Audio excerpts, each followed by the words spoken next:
आज इस जंगल से कोई कीमती चिड़िया पकड़ कर ले जाऊंगा। शहर में उसके अच्छे दाम मिलेंगे। शिकारी ने जमीन पर एक जाल बिछाया और उसके ऊपर ढेर सारे सुनहरे और चमकीले दाने बिखेर दिए। फिर वो पास की एक घनी झाड़ी के पीछे छिप गया। कालू कौवा भोजन की तलाश में ऊपर उड़ रहा था। उसकी तेज नजर जमीन पर पड़े सुनहरे दानों पर पड़ी। अरे वाह, आज तो किस्मत खुल गई। इतना सारा अनाज एक साथ। लगता है आज पेट भरकर दावत होगी। मुझे जल्दी नीचे जाना चाहिए। रानो चिड़िया पास के पेड़ पर अपने बच्चों के लिए कीड़े ढूंढ रही थी। उसकी नजर झाड़ी के पीछे छिपे शिकारी पर पड़ी। वो खतरे को भाप गई। वो आदमी, वो तो शिकारी है और वो जाल बिछा कर बैठा है। अरे नहीं, कालू भैया उसी तरफ जा रहे हैं। वो जाल में फंस जाएंगे। कालू तेजी से नीचे डाइव लगा रहा था। उसे सिर्फ दाना दिख रहा था, जाल नहीं। रानो ने अपनी जान की परवाह किए बिना कालू की तरफ उड़ान भरी। कालू भैया, अपने पंखों की रफ्तार रोक लीजिए, नीचे मत उतरिए। वो जिसे आप सुनहरा अनाज समझ रहे हैं, वो दाना नहीं बल्कि मौत का बुलावा है। झाड़ियों के पीछे वो क्रूर शिकारी अपने खूनी इरादों के साथ घात लगाकर बैठा है। आपकी एक गलत उड़ान आपके जीवन की आखिरी उड़ान बन सकती है। लालच के वशीभूत होकर अपनी आंखों पर पट्टी मत बांधिए कालू भैया, वापस लौट आइए। ये सुनहरा चमकता जाल आपको निगल जाएगा। अरे रानो, तुम तो हमेशा रोकती हो, मुझे खाने दो। कालू जाल पर बैठने ही वाला था कि रानो ने पूरी ताकत से आकर उसे हवा में ही धक्का दे दिया। कालू दूर जा गिरा, लेकिन रानो का संतुलन बिगड़ गया और वो सीधे जाल के बीच में गिर गई। शिकारी ने तुरंत रस्सी खींची और रानो जाल में कैद हो गई। ये क्या हुआ? रानो, बहेलिये ने रानो को जाल से निकाला और एक छोटे से लोहे के पिंजरे में बंद कर दिया। रानो ने फड़फड़ाने की बहुत कोशिश की, लेकिन सब बेकार। हे मनुष्य, मुझे छोड़ दो, मुझ पर दया करो। मेरा मांस तुम्हारे किसी काम का नहीं और मेरी सुरीली आवाज इस लोहे के पिंजरे में घुटकर दम तोड़ देगी। मेरे छोटे छोटे बच्चे घोंसले में मेरी राह देख रहे होंगे। वे अभी इतने सक्षम नहीं कि अपना पेट भर सके। अगर मैं वापस नहीं गई तो वे भूख और डर से तड़प तड़प कर मर जाएंगे। एक माँ को उसकी संतानों से अलग करने का पाप मत करो। मुझे आजाद कर दो ताकि मैं अपने ममत्व का धर्म निभा सकूं। चुप रहे, तेरी आवाज बहुत सुरीली है। शहर में तुझे अच्छे दाम में बेचूंगा। शिकारी ने पिंजरा बैलगाड़ी के पीछे रखा। तभी कालू उड़कर पिंजरे के पास आया। कालू की आंखों में आंसू थे। रानो बहन, ये आपने क्या किया? मेरी जान बचाने के लिए आपने खुद को फंसा लिया। मुझे माफ कर दीजिए, मैं लालच में अंधा हो गया था। कालू भैया, अब पछताने का वक्त नहीं है। मेरी एक आखिरी विनती है आपसे। शिकारी पिंजरे को अपनी गाड़ी पर रखकर चलने लगा। रानो पिंजरे की सलाखों को पकड़कर कालू को देख रही थी। कालू भैया, मेरे बच्चे घोंसले में अकेले हैं। उन्हें नहीं पता कि उनकी माँ अब कभी वापस नहीं आएगी। आप उनका ध्यान रखना, उन्हें भूखा मत सोने देना। बस यही मेरा आखिरी वादा है आपसे। मैं वादा करता हूँ रानो, मैं उन्हें अपने बच्चों की तरह पालूंगा। तुम मत जाओ। गाड़ी की रफ्तार तेज हो गई। कालू ने बहुत दूर तक पीछा किया, लेकिन गाड़ी आंखों से ओझल हो गई। कालू हांफते हुए सड़क पर गिर गया। रानो, नहीं! ये सब मेरी गलती है। मेरी भूख ने एक माँ को उसके बच्चों से छीन लिया। कालू भारी मन से रानो के घोंसले पर पहुंचा। रानो के दोनों बच्चे गुड़िया और मुन्ना अपनी माँ का इंतजार कर रहे थे। कालू अंकल, माँ कहाँ है? वो खाना लेने गई थी, अभी तक नहीं आई। हमें बहुत भूख लगी है। कालू की हिम्मत नहीं हो रही थी कि वो सच बताए। उसका गला भर आया। कालू ने अपनी चोंच से लाया हुआ खाना बच्चों को खिलाया। बच्चे अभी भी रास्ते की तरफ देख रहे थे। बच्चों, तुम्हारी माँ अब बहुत दूर गई हैं, एक बहुत जरूरी काम से। जब तक वो नहीं आती, मैं ही तुम्हारी माँ हूँ और मैं ही तुम्हारा पिता। अब मैं तुम्हें कभी अकेला नहीं छोड़ूंगा। अगली सुबह हो गई, लेकिन रानो वापस नहीं आई। उसके बच्चे गुड़िया और मुन्ना उदास बैठे थे। कालू उनके पास बैठा उन्हें दाना खिला रहा था, लेकिन बच्चे खाना नहीं खा रहे थे। कालू अंकल, माँ अभी तक नहीं आई। आपने कहा था वो सुबह आ जाएंगी। हमें माँ चाहिए। डरो मत बेटा, तुम्हारी माँ को मेरी गलती ने तुमसे दूर किया है और मेरा साहस ही उन्हें वापस लाएगा। मैं वादा करता हूँ, या तो रानो वापस आएगी या मैं वापस नहीं आऊंगा। कालू जंगल के सबसे बुजुर्ग हरिया तोते के पास गया, जो कभी शहर के पिंजरे से भाग कर आया था। हरिया दादा, मुझे शहर का रास्ता बताइए। वो शिकारी रानो को वहीं ले गया है, मुझे उसे बचाना है। बेटा कालू, शहर बहुत खतरनाक है। वहाँ धुएं और शोर के सिवा कुछ नहीं है। लेकिन अगर तुम नदी के रास्ते सीधे उड़ते जाओगे तो तुम पक्षियों के बाजार तक पहुँच जाओगे। संभल कर जाना। कालू ने एक लंबी उड़ान भरी। उसने जंगल पीछे छोड़ दिया। नीचे खेत और गांव दिखने लगे। हिम्मत मत हारना कालू, रानो ने तुम्हारी जान बचाई थी। आज कर्ज चुकाने का मौका है। कालू शहर पहुंचा। वहां गाड़ियों का शोर और काला धुआं था। कालू का दम घुटने लगा। उसने ऐसी भीड़ कभी नहीं देखी थी। ओह, यहाँ तो सांस लेना भी मुश्किल है। बेचारी रानो यहाँ कैसे रह रही होगी। कालू भटकते भटकते उस बाजार में पहुंचा, जहां पिंजरे बिक रहे थे। वहां सैकड़ों पक्षी कैद थे। कालू हर पिंजरे में झांक रहा था। एक कोने में, एक छोटे और गंदे पिंजरे में रानो बेहोश पड़ी थी। उसने खाना छोड़ दिया था। रानो बहन, आंखें खोलिए, देखिए मैं आ गया। कालू भैया, आप यहाँ चली जाइए। वो शिकारी आपको मार डालेगा। मेरे बच्चों को कौन संभालेगा? बिना आपको लिए मैं यहाँ से नहीं हिलूंगा। तभी बहेलिया डंडा लेकर आया। कालू ने अपनी जान की परवाह नहीं की। उसने बहेलिये के हाथ पर जोर से काट खाया और फुर्ती से पिंजरे की कुंडी पर चोंच मारी। उड़ जाइए रानो बहन, जल्दी, बच्चों के लिए उड़ जाइए। रानो ने कालू का दर्द देखा और आंसुओं के साथ पिंजरे से बाहर उड़ान भरी। कालू भी लंगड़ाते हुए उसके पीछे उड़ गया। सूरज डूब रहा था। रानो सीधे अपने बच्चों के पास गिरी। बच्चे अपनी माँ से लिपटकर जोर जोर से रोने लगे। कालू दूर एक डाल पर बैठा अपने चोटिल पंख को सहला रहा था। बच्चों, आज मुझे वो वापस लाया है जिसने कभी गलती की थी। तुम्हारे कालू मामा ने अपना खून बहाकर मेरी जान बचाई है। रानो बहन, पिंजरा लोहे का था, लेकिन मेरा वादा दिल का था। आज मेरा पाप धुल गया। उस शाम जंगल ने देखा कि असली परिवार खून से नहीं बल्कि साथ निभाने से बनता। बंटी भैया, इस लकड़ी को तरबूज के अंदर फंसाकर खड़ा कर दो। ठीक है, मैं करता हूँ। ये कहकर उसने वो लकड़ी तरबूज के खोल के अंदर फंसा दी। फिर कबूतर ने उस धागे को लकड़ी में बांध दिया। ऐसा करने से उनके लिए एक नाव तैयार हो गई। रानो चिड़िया अपने पति टुन्नू से परेशान रहा करती थी। वो हर काम में आलस करता और घोंसले में ही पड़ा रहता। यहाँ तक कि उसके खाने तक का इंतजाम भी रानो चिड़िया को ही करना पड़ता था। बरसात का मौसम चल रहा था। ऐसे में रानो चिड़िया ने 2 अंडे दिए और जी जान से उनकी देखभाल में लग गई। एक दिन टुनटुनी चिड़िया, लाडो चिड़िया और एक कबूतर रानो चिड़िया से मिलने आए। रानो बहन, आप कैसी हो? मैं तो एकदम बढ़िया हूँ। तुम बताओ, तुम कैसे हो?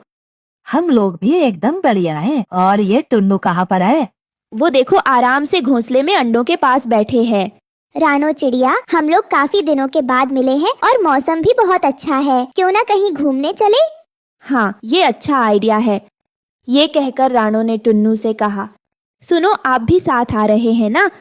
अरे मैं आकर क्या करूँगा? बेफालतू में तुम लोग थकने जा रहे हो।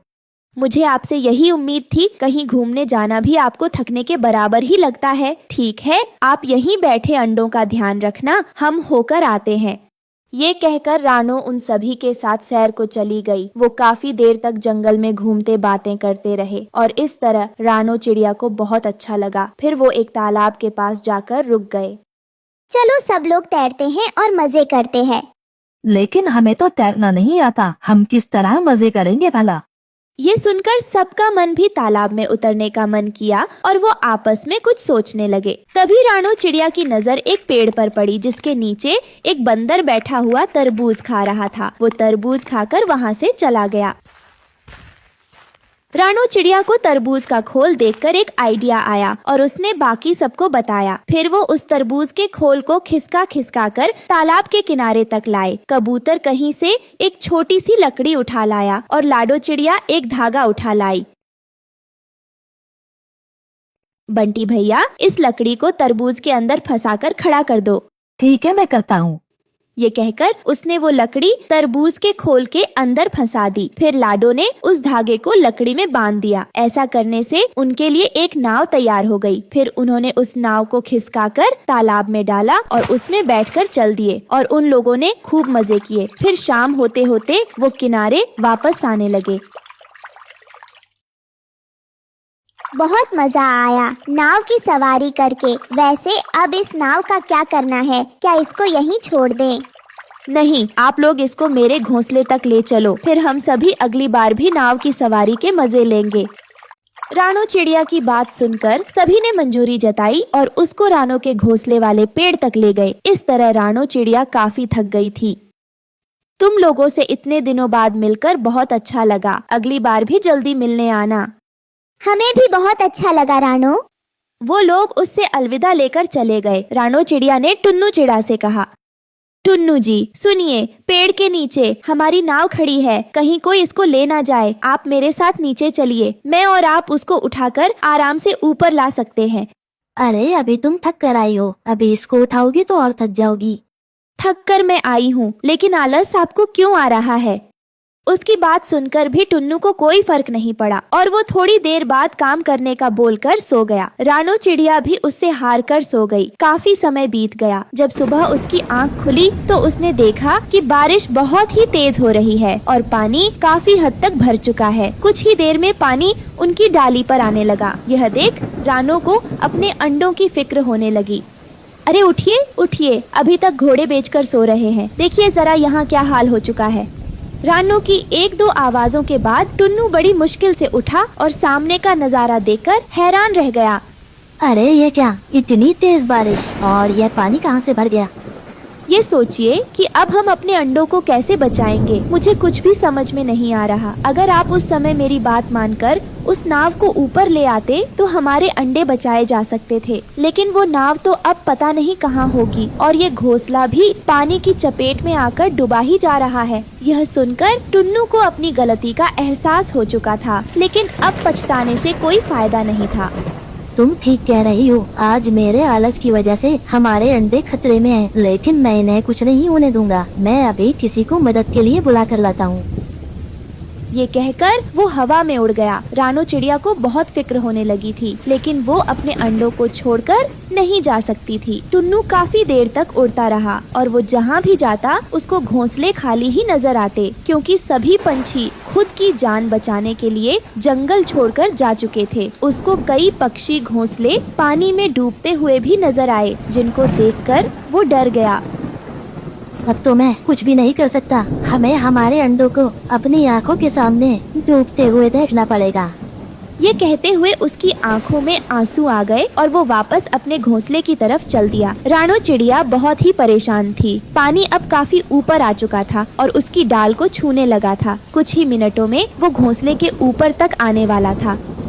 हे भगवान, मैं अपने अंडों को कैसे बचाऊं? लगता है उनको कोई मदद के लिए भी नहीं मिलने वाला। पूरा जंगल खाली हो चुका है। अभी वो परेशान हो ही रही थी, पानी घोंसले को छूने ही लगा था और अंडे हिलने लगे। कुछ ही पलों में पानी अंडों तक पहुंचने वाला था। तभी उसने देखा कि सामने से टुन्नू अपनी चोंच के अंदर तरबूज की नाव दबाए उड़ता आ रहा है। वो डाल पर आकर रुक गया और उसने नाव वहाँ पर रखी। रानो, जल्दी से अंडों को उठाने में मेरी मदद करो, मुझे नाव मिल गई है। दोनों ने एक एक करके उन अंडों को नाव में रखा और फिर खुद भी उसमें बैठ गए। तभी पानी डाली के ऊपर आया और नाव के ऊपर तैरने लगी। पानी के बहाव के साथ उनकी तरबूज की नाव चलने लगी। रानो चिड़िया अपने अंडों को सुरक्षित देखकर बहुत खुश थी। टुन्नू, तुम्हें ये नाव कहाँ से मिली? मैंने बहुत ढूंढा पर मदद के लिए कोई नहीं मिल रहा था। तब मुझे अपनी गलती का एहसास हुआ और मैं उदास होकर आने लगा। मुझे रास्ते में ये नाव बहती हुई नजर आई। फिर मैंने बड़ी मुश्किल से इसका पीछा किया और अपनी चोंच में दबाकर बहुत ही मुश्किलों से इसको यहाँ तक लेकर आया। तभी रास्ते में उन्हें कालू, गोरी, बंटी, लाडो दिख जाते हैं। लानो, हमें बचाओ, हम यहाँ हैं। साथियों, जल्दी से नाव पर आ जाओ। सभी एक एक करके नाव घर के अंदर आ जाते हैं। अच्छा हुआ रानो, तुम मदद लेकर आ गई, नहीं तो हम पानी में बह जाते। रानो चिड़िया एक एक करके जंगल के सभी पक्षियों की जान बचाती है। इस तरह दोनों ने अपने अंडों को बचा लिया। फिर वो बारिश रुकने के बाद सभी पक्षी खुशी खुशी वापस अपने घोंसले में रहने लगे। जंगल के एक कोने में एक छोटी सी झोपड़ी थी, जहाँ रानो चिड़िया, उसके 2 बच्चे कूकू और गुड़िया और उसका पति टुन्नू चिड़ा गरीबी में लेकिन प्यार भरी जिंदगी जी रहे थे। टुन्नू जंगल के किनारे एक छोटी सी किराने की दुकान चलाता था। रानो, आज 2 ग्राहक आए थे। थोड़ा बहुत चावल, दाल और गुड़ बिक गया। कोई बड़ी आमदनी तो नहीं, मगर कुछ तो कमाया है। अल्लाह का शुक्र है। बस तुम्हारा साथ है टुन्नू, बाकी सब अल्लाह पर छोड़ दिया है। जितना है उसी में खुश हूँ। पापा, आज भूख बहुत लगी है, पेट में चूहे कूद रहे हैं। अरे मेरे शेर, तू तो पूरा नवाब निकला। तेरे लिए तो ये दाल भी शाही खाने से कम नहीं है। पापा, क्या कल मुझे मीठा मिलेगा? जरूर मेरी गुड़िया। जब अगली बार कोई गुड़ का थैला बचेगा तो उसमें से तुम्हारे लिए सबसे मीठा टुकड़ा लाऊंगा। तुम थक गए हो टुन्नू, आओ थोड़ा पानी पी लो। अगली सुबह जब जंगल पर हल्की सी धुंध छाई हुई थी, तभी अचानक कुछ लुटेरे पक्षी टुन्नू की दुकान पर टूट पड़े। सारा माल निकालो, अब ये दुकान हमारी है। जंगल में अब हमारा कानून चलेगा। दाल, चावल, गुड़, जो कुछ भी है सब हमारी झोली में डाल दो, नहीं तो जान से जाओगे। भाई रहम करो, मैं तो बस एक गरीब चिड़ा हूँ। ये दुकान बड़ी मेहनत से खड़ी की है। बच्चों का पेट पालता हूँ इससे। बच्चों के लिए बचाना था तो जंगल में धंधा क्यों खोला? अब ये इलाका हमारा है, जो भी मिलेगा सब हमारा होगा। देखो, दाल में कीड़े लग गए हैं, गुड़ भी पत्थर सा है, कुछ खास नहीं मिलेगा। छोड़ दो मुझे, खुदा का वास्ता है। बहाने मत बना, जो भी है निकाल, और ज्यादा बोले तो पंख नोच देंगे तेरे। टुन्नू ने विरोध करने की कोशिश की, लेकिन उन्होंने उसे मार मार कर अधमरा कर दिया और दुकान लूट ली। या अल्लाह, ये कैसा जुल्म है। मेरे बच्चों का क्या होगा अब? घायल टुन्नू किसी तरह घर लौटा। उसकी चोंच से खून बह रहा था। या खुदा, ये क्या हाल कर दिया तुम्हारा? कौन था वो? रानो, लुटेरे, शिकारी परिंदे मेरी दुकान लूट ली, सब कुछ छिन गया। कुछ नहीं जाएगा, हम सब फिर से मेहनत करेंगे। तुम ठीक हो जाओ पहले, मैं अभी डॉक्टर बुलबुल को बुलाती हूँ। नहीं रानो, वक्त नहीं है। मेरी आंखों के सामने अंधेरा छा रहा है। बच्चों को लेकर इस जंगल से चली जाओ। ये जगह अब सुरक्षित नहीं है। मैं ऐसी बात मत करो, बच्चों को देखो, तुम्हारे बिना कैसे जिएंगे। कूकू, गुड़िया, मेरे बच्चों, माफ कर देना अब्बा को कि वो तुम्हें महल नहीं दे सका। सिर पर सिर्फ ये टूटी छत ही छोड़ पाया। अब्बू, आप उठो ना, हम सब कहीं और चलेंगे। मैं आपको दवा ला कर दूंगी। रानो, इन बच्चों को लेकर इस जंगल से निकल जाओ। यहाँ अब रहना खतरे से खाली नहीं। कोई नहीं बचेगा इन शिकारी परिंदों से। तुम बहुत बहादुर हो। हम साथ चलेंगे टुन्नू, तुम ठीक हो जाओगे, देखो मेरी कसम। नहीं रानो, अब मेरी सांसें साथ नहीं देंगी। अल्लाह हाफिज, अपना ख्याल रखना। टुन्नू की सांसें थम गईं। रानो बिलक बिलक कर रोने लगी। उसके जीवन का हमसफर चला गया था। रात को ही रानो ने बच्चों को गोद में उठाया और निकल पड़ी। चुप रहो मेरे लाल, कोई आवाज मत करना। तभी 2 शिकारी पक्षी पेड़ों की शाखाओं से उतरकर उस पर झपटे। अरे वही चिड़िया है, भाग रही है, पकड़ो। बिल्कुल, भूखे पेट कई दिन से उड़ रहे हैं, अब की बार नजर नहीं हटानी। रानो जंगल के रास्तों से दौड़ती रही। वो पड़ोसियों के घर पहुंची, लेकिन सबके दरवाजे बंद थे। मदद करो, टुन्नू नहीं रहा, शिकारी पीछे हैं। माफ करना रानो बहन, हम अपनी जान नहीं खतरे में डाल सकते। खुदा तुम्हारी मदद करे। तो अब कोई अपना नहीं रहा। हर घर के दरवाजे बंद हो गए। रानो ने बच्चों को पीठ पर बिठाकर उड़ना जारी रखा। वो एक एक पेड़ के पीछे छुपते हुए जंगल से निकलने की कोशिश करती है। या अल्लाह, ये तो हमारे पीछे ही पड़ गए। कहाँ छुपाऊं बच्चों को? कौन देगा पनाह? कई घंटे भागने के बाद रानो एक तरबूज के खेत में पहुंची। वहाँ एक फूटा हुआ तरबूज पड़ा था। शायद अल्लाह ने हमारी सुन ली। वो बच्चों को लेकर उसमें घुस गई। शिकारी पक्षी वहां तक आए मगर उन्हें कुछ नहीं मिला और वे लौट गए। अगली सुबह रानो खेत में पड़े एक सूखे तरबूज को देखती है। क्यों न इसी में अपना घर बना लूं, बच्चों को छत तो मिलेगी। उसने सूखे तरबूज को काटा, घोंसला बनाया और वहीं से बच्चों को पालना शुरू कर दिया।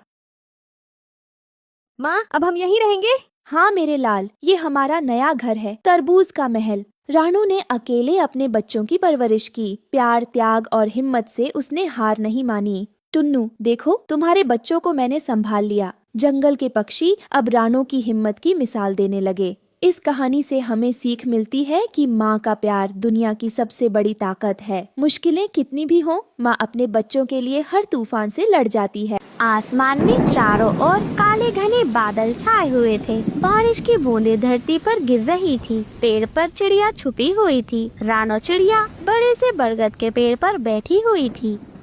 ये बारिश भी ना जैसे मेरे दुखों को बढ़ा देती है। अब मैं क्या करूं? मेरा घर टूट गया है, खाने को भी कुछ नहीं है और ये ठंड, इस ठंड में मेरी चोट जम रही है। आखिर मैं कहाँ जाऊं? तभी अचानक से दूर से एक काले रंग का कौवा उड़ता हुआ आता है और वह रानो के पास आकर रुक जाता है। अरे रानो, तुम यहाँ इतनी तेज बारिश में क्या कर रही हो? तुम्हारे तो पंख भी भीग गए हैं। कालू भैया, मैं क्या करूं? इस तेज बारिश ने मेरे घोंसले को तोड़ दिया है। मेरे बच्चों के पास खाने के लिए भी कुछ नहीं है। कहीं ये ठंड मेरे बच्चों को बीमार ना कर दे। हाँ रानो, ये तो सच में बहुत मुश्किल है, परंतु तुम चिंता मत करो, मैं इसमें तुम्हारी मदद जरूर करूँगा। रानो, पास के एक जंगल में एक परी रहती है, हो सकता है वो तुम्हारी मदद कर सके। जादुई परी? कालू भैया, क्या सच में वह जादुई परी मेरी मदद करेगी? हाँ रानो, परंतु हमें इसके लिए पहले उसके पास जाना होगा और ये सफर आसान नहीं होगा। भारी बारिश और बर्फबारी भी हो सकती है। रानो चिड़िया उसकी बात को समझते हुए बस अपना सर हिला देती है और दोनों जंगल में उड़ने लगते हैं।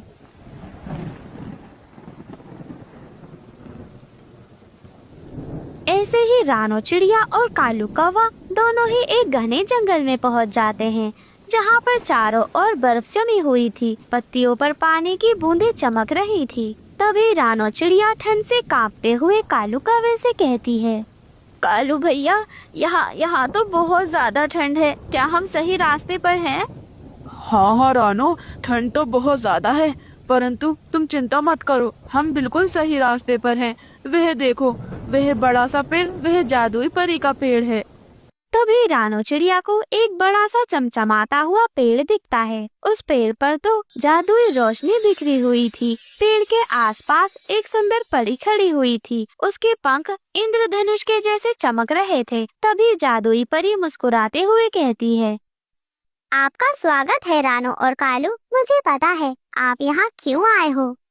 परी जी, आपको कैसे पता कि हम यहाँ पर क्यों आए हैं? रानो, मैं सब जानती हूँ। तुम एक सच्ची माँ हो जो अपने बच्चों के लिए हर मुश्किल को सहने के लिए तैयार हो। तुम चिंता मत करो, मैं तुम्हारी मदद जरूर करूँगी। सच परी जी? क्या सच में आप मेरी मदद करेंगी? हाँ रानो, मैं तुम्हारी मदद जरूर करूँगी, परंतु तुम्हें मेरा एक काम करना होगा। तुम्हें झील के किनारे जाकर एक फूल लाना होगा और वही फूल तुम्हारे लिए एक नया घर बना कर देगा। और ऐसे ही रानो चिड़िया और कालू कौवा झील की ओर उड़ने लगते हैं। रास्ते में भारी बर्फबारी हो रही थी। रानो चिड़िया बहुत ज्यादा थकी हुई थी। रानो चिड़िया कालू कौवे से कहती है, कालू भैया, मैं अब और नहीं उड़ सकती। मेरे पंख इस ठंड में जमने लगे हैं। रानो, हिम्मत रखो, हमें बस वहाँ तक पहुँचना है। देखो, वो रही झील। ऐसे ही कालू कौवा और रानो चिड़िया दोनों झील के पास पहुंच जाते हैं। झील के बीच में एक चमकता हुआ फूल था, लेकिन झील के पास एक बड़ा सा सांप सो रहा था। रानो चिड़िया डरते हुए कालू कौवे से कहती है, कालू भैया, वो देखें, वो तो सांप है। कालू भैया, वो तो हमें खा जाएगा। अरे रानो, डरो मत, मैं एक काम करता हूँ, मैं उसे दूसरी तरफ ले जाता हूँ और तुम जल्दी से फूल ले आना। कालू कौवा अपनी चालाकी से उस सांप